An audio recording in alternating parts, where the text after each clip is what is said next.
সমাবেশে অংশ নেন ঢাকা ১৫ আসনের সংসদ সদস্য আলহাজ কামাল আহমেদ মজুমদার। দেশের এই ক্রান্তি লগ্নে সাধারণ জনগণকেও সহিংসতার প্রতিবাদের আহ্বান জানান তিনি। বঙ্গবন্ধু কন্যা জননেত্রী শেখ হাসিনা ছাত্রদের দাবি দেওয়া মেনে নেওয়ার পরও তারা বিএনপি জামাতের গাড়ির উপরে সওয়ার হয়ে তারা দেশ ধ্বংসের কর্মসূচি দিয়েছে। আমরা আওয়ামী লীগ, ছাত্রলীগ, যুবলীগ, শ্রমিক লীগের নেতা কর্মী আজকে সবাই মাঠে। শিক্ষার্থীদের আন্দোলনে সন্ত্রাসী ঢুকে পড়ার অভিযোগ করেন বর্ষিয়ানী রাজনীতিক। আমরা রাজপথ ছাড়ব না এবং রাজপথে যদি তারা এই ধরনের অরাজকতা সৃষ্টি করতে চায় শক্ত হাতে এদেরকে দমন করা হবে।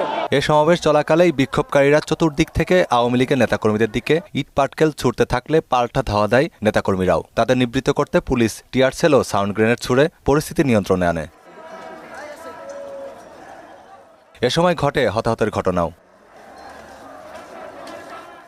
অংশ নেন ঢাকা ১৫ আসনের সংসদ সদস্য আলহাজ কামাল আহমেদ মজুমদার। দেশের এই ক্রান্তি লগ্নে সাধারণ জনগণকেও সহিংসতার প্রতিবাদের আহ্বান জানান তিনি। বঙ্গবন্ধু কন্যা জননেত্রী শেখ হাসিনা ছাত্রদের দাবি দেওয়া মেনে নেওয়ার পরও তারা বিএনপি জামাতের গাড়ির উপরে সওয়ার হয়ে তারা দেশ ধ্বংসের কর্মসূচি দিয়েছে।